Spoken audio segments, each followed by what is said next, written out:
l'affaire Diary Sow. waaw. Diary Sow aussi ça n'a absolument rien à voir hein. Comparaison n'est pas raison comme tu le sais. Affaire Diary Sow bi tam noonu la ma mettee woon te après en tout cas les faits m'ont donné raison dama ne woon dès le début que xale bi disparition volontaire la man loolu laa yàggoon gëm et dem na ba ma ni nañ si bàyyi di wax pour permettre ko mu mën a jóg mu mën a génnaat ci lii ak nangam parce que tu sais professeur ñun ñi nga xam ne quelqu'un comme moi depuis 21 ans je suis dans l'espace public je n'y ai pas été préparée ma famille non plus jusqu'à présent sama waa kër bu ñu sañoon tey ma génn ci média yi donc tout ça pour te dire que ñun jigéen bokkul ak yéen góor Diary Sow lu tax ma wax la Diary Sow bi mooy dem na coow li bëri clameur bi ñëpp ku xëy suba añ si reer si ndékki ci alors que c'est elle qui a comme tu le sais des fois tu te lèves tu as envie de t'enfuir profondément dans le sol t'as pas envie de parler à qui que ce soit c'est ce qui lui est arrivé moo xam dañu naan burn-out wala tout ce qu'on veut mais c'est en tout cas c'est elle-même qui a choisi mooy on en revient à la notion de choix bi nga évoqué plus haut donc mu génn dem na ba ci biir ba nga def repli stratégique il fallait lui tendre la perche pour que mu mën a génn parce que psychologie pourquoi ma wax la ne 20 ans jigéen ñi c'est vrai la majorité sexuelle on peut disserter longuement dessus hein mais jigéen professeur yamul ak góor nu ñuy appréhender yenn yëf yi Diary Sow tout comme kii loolu la ñu xaw a nuróo ñoom ñaar à mon avis mooy dugal nañ leen ci benn surexposition médiatique Diary Sow elle a eu la chance d'avoir un Serigne Mbaye Thiam derrière mu xëcc ko mu ñëw ba mu ñëwee ba léegi à l'époque li ñu doon wax pourquoi du génn wax pourquoi du naan ba mu ñëwee ba léegi day xaw ma lan seen affaire tibit ak yooyu lay wax mais elle a pas encore fait sa grande sortie et tout le monde sait qu'elle est là parce que ñemewul dem nañ ba nga xam ne sa famille sax qui était au devant de la scène dañoo teerew làqatu donc foofu c'est pas facile de prendre la parole publiquement kii nii la nu mu tudd kii Adji Sarr si on remonte l'histoire il y a eu avant le cas Diambos Diaw foofu tamit j'aime bien le mot à part bi Cheikh Omar wax sànq foofu aussi parce que il est clair malheureusement je le dis pour le déplorer il faut bien mooy li ma wax rek dañuy chosifier les femmes dans ce monde voilà donc yooyu yëpp la léegi là à l'époque aussi il fallait bien une fille on va pas prendre un garçon pour lui donner un certain rôle pour alpaguer quelqu'un donc il a bien fallu qu'on prenne malheureusement une fille ak luñ te ban fille la ñuy jël koo xam ne parce que n'est pas manipulable qui veut donc ñu jël loo kooku moo xam lu ñu ko gëmloo évidemment du ñàkk espèce sonnante et trébuchante mais jël nañ ko wax la gëmloo ko lu mu ko gëmloo mu dugal après coup xëy na xam nga yëf tant que xewul ba jàll doo xam bu baax la Adji Sarr la quel que soit alpha moo tax ma ne il faut la récupérer parce que bu ko leeroon ne nii lay demee elle a 20 su ma ne elle a 20 ans mooy elle a pas encore la maturité requise pour pouvoir faire en tout cas séparer la bonne graine de l'ivraie. Elle n'a pas cette maturité-là, professeur. Donc il faudrait ñu encadrer ko. Peut-être là elle a envie génn ci situation bi mais parce que là elle va se rendre compte que là regarde depuis l'éclatement de cette affaire-là Néné dis-moi est-ce que tu as entendu ne serait-ce qu'une seule fois une voix qui se lève pour prendre fait et cause pour la fille? Il y en a pas. Même sa propre famille se désolidarise. Donc est-ce que loolu dina ko encourager? mu dem mi ngi gis tous les jours la presse. au lieu que ñu remonter affaire bi di def vraiment le travail d'équilibre qui est le nôtre. mooy li ñu waxal ci Adji Sarr bi ñu fouiner la vie de Adji Sarr parce que cette fille-là moi je vois des reportages les gens sont allés très très loin on dépensé beaucoup d'argent pour aller ay reefaan ay xaw ma lan mais pourquoi duñu def la même chose Sonko il est là si diggal góor gi 0 mètre. pourquoi lu gën a simple rek dama ñu tendre le micro voisinage yi nga xam ne dañu ki noonu rien demandé ñu taal seen bien yàq seen yëpp kenn taal kenn def justement ci loolu laa doon ñëw manifestation yi la dernière fois du lundi manifestation yi gis nga nee j'ai dit te là aussi je rejoins le professeur là le problème qui se pose c'est un problème de démocratie c'est-à-dire c'est notre démocratie qui est profondément pour ne pas dire définitivement balafrée par qui? Par un seul homme, Macky Sall, qui ne veut pas entendre dans ce pays-là le mot N-O-N. Beaucoup dégg non, le gars. Beaucoup non. Donc, après, c'est qui va en faire les frais? C'est la population. Je m'explique. Li xew keroog lundi Sonko xam na fu muy door ndax loolu mooy fonds de commerce martyrisation victimisation dans un contexte boo xam ne Sénégalais dañoo mere Macky Sall wax je l'ai dit plus haut Sénégalais ñoo mere Macky Sall ni ñu mere woon Ablaye Wade Macky Sall est sorti de nulle part personne n'avait misé un copec sur lui que dina ñëw mais peut-être ku yàlla fal moo falu les gens fal ko mooy lu Omar wax sànq ne ni ñu fale Macky Sall dootuñu falete noonu kenn donc regarde contexte bi laa lay wax ba tey moo expliqué li xewul woon keroog lundi donc Sonko ñëw na wax na fii ne woote na genre ndimbal on a jamais vu ça aussi benn affaire privée nga taxaw ne noo génn leen mortal combat nangam utiliser ay code génnoo gars yi ci mbedd mi mais ñi génn keroog ci mbedd mi je le dis et je le maintiens bu ñu defoon un sondage d'opinion dem wër ku ne na ñëpp génnee seen carte Pastef parce que comment on reconnaît un militant d'un parti à sa carte de parti amuñu ko ñi majeure partie ñi génn keroog bu weesoo ma réerandoo am na waa Pastef mais majeure partie bi c'est des Sénégalais di ay jeunes yoo xam ne ñu ngi dëkk fee sama dëkk Pikine sama koñ Pikine ñoo génn ñëw mere Macky Sall dëkk bi neexul il fait pas bon vivre au Sénégal maintenant. Pikine di fa dëkk. du ay tojkat wala ay xeexkat ku bëgg a wut sa xeexkat demal feneen. non kaay mi wax la. ah waaw d'accord am na ñu dëkk feneen. ah oui man Cheikh Omar gënoo ma dëkk Pikine. waaw d'accord mais loolu moom bu ñu ko féetee. non xam nga dama bëgg a wax ne. parce que pourquoi may wax Pikine banlieue mais banlieue gros électeurs fan la ñu nekkuñu ay Sicap nekkuñu ay ceci. foofu la ñu nekk te ñu génn keroog. fan lañu jógee mais ñi génn keroog laa bëgg a wax profit wu ñu génn keroog Sonko bu foogee ni ñu génn ñëpp waa Pastef la ñu génn ñëpp dañu ko bëgg juum na Macky Sall bu foogee ni ñu génn ñëpp waa Pastef la juum la ñi génn ñëpp majeure partie yi ndax keroog ku ne mënoon a génn suñu Sénégal neexatul lekkatuñu ba naan. mais kii Aïssa foofu dama lay dëggal rek. parce que ci manifestant yi daf ci am koo xam ne ma ko laaj. du benn du ñaar mu ne ma. non man damay lakk ay pneu parce que Macky Sall dafa war a jëre parce que daf ñu nar a piquer et il m'a dit monsieur mu ne Macky Sall il a deux problèmes avec deux S mu ne ma Sonko et ses règles moom demut parce que il est sonkoïste mais dafa dem parce que pour moom dañ ko nar a ñàkk régime bi ko nar a ñàkk na fi jóge gis nga dafa am benn des xam nga président Macky Sall loolu la gën a échoué te loolu moo nekkoon force su Ablaye Wade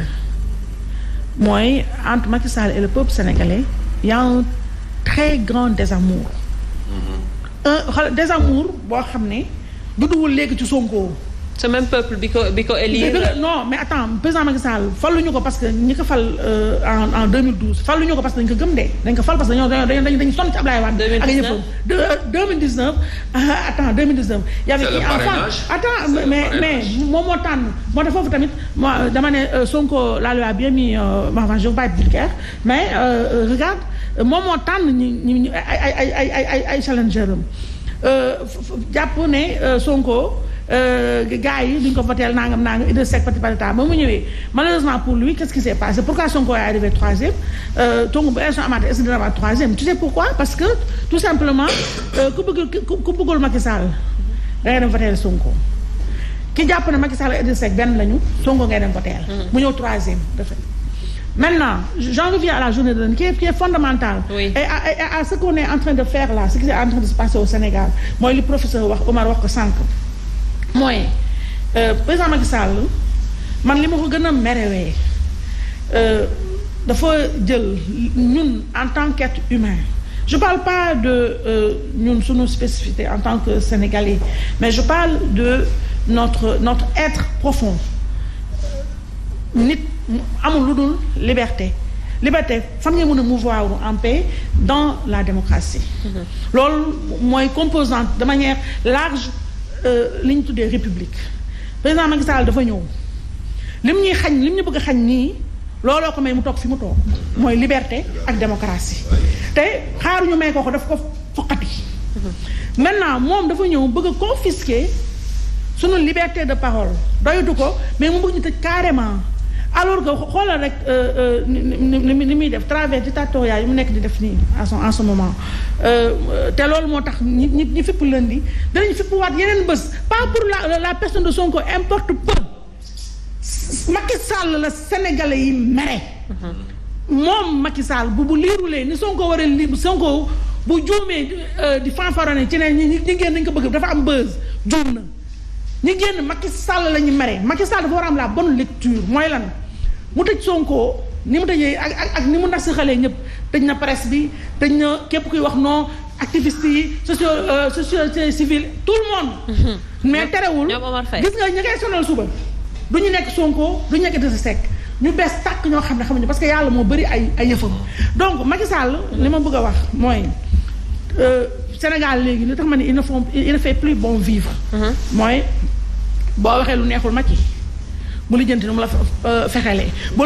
dee mun la mbaal nu muy waxee na j'ai pêché un gros poisson bu dee mun la mbaal ci ay weccet mu lijjanti la ci yàq sa der wala yeneen yoo xam fa en tout cas faagaagal la léegi nag mooy sànq lu Cheikh Omar prêter le flanc loolu pour lan mooy bëggul dégg non léegi nag démocratie bi mooy li nga wax sànq professeur moo tax nit ñi ñun loolu la ñuy xeex man lu tax man dama Sonko ni ma meree Macky Sall noonu laa meree Sonko li mu représenté dafa am solo dafa représenté jeune te ñu ngi ci ère boobu la ñu nekk mu représenté un nouveau type de leader foofu la ñu toll yaa nga dégg ci ay années avant ñu ne ñuy sàkku renouvellement de la classe politique loolu Sonko rek daf ko doon incarné alternance générationnelle loolu dama na ba nekk slogan Sonko yàq ko en quoi faisant mooy immaturité politique bu incroyable la am boole ko ak arrogance boo xam ne loolu yëpp moo tax ba pour nit mu mën ko wax non wala moom sax mu dégg non day compliqué pour nit mën ko jubbanti dafay compliqué day compliqué parce que tout simplement bu fekkee ne da ngaa gëm ñi lay tàccu ak ñi la naan yow la yaa fi ne gëmuloo ne mën nga nekk président on peut pas se lever un beau matin et dire que non moi j'ai un destin Idrissa Seck il a toujours cru qu'il avait un destin présidentiel il n'a jamais été président mi ngi doog dégg monsieur le président attention donc ne peut pas se lever n'importe qui ne peut pas se lever un bon matin et prétendre diriger le Sénégal non c'est pas comme ça que ça se passe donc Sonko bu fekkee ne dina diriger Sénégal ci li on est libre aussi d'avoir des ambitions non une ambition il faut la nourrir et comment la nourrir comment la nourrir cette ambition-là on la nourrit pas dans la violence on la nourrit pas dans la légèreté on la nourrit pas aussi dans l'euphorie on la nourrit dans la lucidité d'accord beneen nga may ma daaneel gis nga nenne man li yëpp dama koy dellu ci président Macky Sall li xew yëpp moom la en réalité ni mu créé Sonko noonu la créé ay yu bëri te malheureusement Sonko amagul maturité mën a këf affaire bi dëggal boppam feesal boppam pour fees place bi mën a incarner yow li ngay xaar ci sa président réew man ma koy xaar Cheikh Omar kenn ku ne di ko xaar président Macky Sall aussi il faut qu'il arrête lan la war a arrêter noppiloo nit ñi gis nga nit ñi nga noppiloo leen xëy na yomb na mais xam nga lu gën a garaaw loo xam ne kenn ci àddina du mënu ko à part yàlla suñu borom bi mooy tëj esprit te xam nga esprit nen mooy li may waxloo mooy li waxloo Omar mooy li waxloo keneen man ku mel ni quelqu'un comme moi nga xam ne man dara feesu sama bët man lu ma rus moo am ak lu ma jomb président Macky Sall espoir moo tax mu tudd sa parti am na côté espoir moo tax ñu def ko Sénégal àddina bi nekk ci période bu difficile bu période charnière ñuy xaar ci moom un comportement idoine en quoi faisant mooy lan mooy premièrement suñu réew mi boo génne ci morosité ambiante bi am nit ñi kontaan nañu xol yi belliwul c'est-à-dire les gens sont en colère xoolal Sénégal yi parce que président Macky Sall moom ci bopp boo xoolee sax pourquoi ñu koy woowee ñàngal ben voilà quelqu'un qui sourit rarement donc maintenant moom cette morosité là il faut nous la daf ñu ko bëgg a inculquer duñ ko nangu dafa ñu ko inoculer duñ ko nangu moom moo war a jàngat li xew gis nga bu ko jàngatulee yàgg naa ko wax ci ay yeneen plateau gis nga bu président Macky Sall ne prend pas la juste mesure de ce qui est en train de se passer là ñiy affronter démb dragon ay sénégalais lambda yoo xam ne ba ñu dem sax xëy na seen mbokk si télé lañu gisee ne ayu ki sama doom dem na sama nii nangam ñu bravé lépp. parce que nit gis nga bésu dee du bésu dund. te réew mi président Macky Sall gënuñu ko bëgg politiciens yi di wax nii gënuñu ko bëgg ñun dañoo bàyyi lépp pour Sénégal di bravé lu ne pour Sénégal. kon c'est pas parce que diw tu es chef de parti diw tu es chef de l'État que yow tu as la prétention nga ni non léegi man non li ma bëgg le Sénégal ne sera plus une république ça va être un royaume ça ne peut pas se passer comme ça. Il faut que le président Macky Sall arrête de pouvoir ni mu bëggee domestiquer tout le monde noppi loo ñëpp il faut mu arrêter ko gis nga Sonko suba. bu ñu parce que la machine est en branle. Oui. Parce que aussi il faut le dire pour mu clair. nga daanelee foofu ay sa temps. waaw président Macky Sall ne va pas lâcher l'affaire kooku dafay leer parce que Macky Sall du nit kuy jàpp di bàyyi bu màttee day ragg te Sonko lii moo ko may nii xam na ne beneen parce que Sonko bu génnee ci lii. déjà nii rek moom day simuler di show nii mais ce n'est plus le même Sonko hein ils l'ont atteint là le gars il est atteint donc Sonko day leen bu génn ci beneen Sonko lay doon. bêtises yi doon parce que sinon ñi ma àndal duñ ko nangooti donc. mais su ñu lay dégg dafa mel ni on a l'impression que Sonko du échapper à ce qui va se passer. non man je serais extrêmement surprise mu échapper xam tu sais pourquoi dina ma jaaxal mu échapper. Macky Sall dafa mel ni comme xale bu toog di rêver ay bonbon.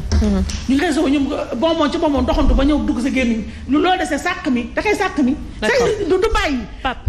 xool bala maa ñëw ma nee na nga may ma àggali dina ko sàq mi dina ko mâché mu jàll. xam nga lan mooy moralité bi mooy Sonko am na parce que tant que levé gu ñu immunité parlementaire am na temps. mu jooy ci boppam mais da nga koy naan buccet génneeku. non kaa bi wax la mais kay sàq mi macha allah ñoo baax de. dafa yàgg sàq mi sàq mi ñu gën a garaaw Sonko lu leer laa lay wax il a été à bonne école le gars donc regarde gis nga yëfu Sonko yi du lu ndaw lii professeur wax laay dëggal pour moi Sonko il faut que mu joyanti boppam ni muy joyanti boppam mooy lan. ma pare léegi mu ngi daal te gis naa nga yor may ma wax xoolal communication laa bëgg Sonko defar ko. communication bi gën a gaaw bi Sonko war a defar xam nga lan la pour en direction de ce qui va se passer à l'Assemblée nationale suba mooy na dugg ci humilité. na ñàkk boppam na préparer défense bu dëgër ba pare sénégalais yi ñuy seetaan dañu xam ne dëkk bi kenn amul intérêt taal xam nga luy taal dëkk bi. mooy ñu bëgg a tëj démocratie. D'accord. C'est très clair. Alors Pape Makhtar, tu as envie de dire enfin, c'est ça?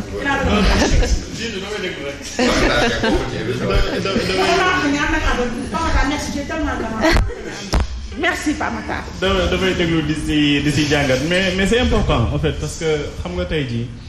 bu ñu tollee situation boo xamante ni ñëpp ñu ngi prédire violence. Il faut que ñu def comme nu mu ko defee ay appel au calme parce que tey jii il faut ñu delluwaat ci sérénité. muy Sonko di Macky Sall. tey bu Sénégal tàkkee peut-être ñoom dinañu am opportunité génn dem feneen mais Sénégal yi nga xamante ni ñoom ñoo fi nekk tey jii amuñu fu ñu yëm. ñun fii dañu am ay location amuñu sax kër donc tey jii bu Sénégal tàkkee du ñu arrangé. alors di wax rek ñi nga xamante ni évidemment di wax rek ñi nga xamante ni ñooy suñu ay kilifa. loolu sax yaakaar naa ne prétention la mais nañ ñu ko jégal parce que sa kilifa moom doo ko wax li muy taxawee.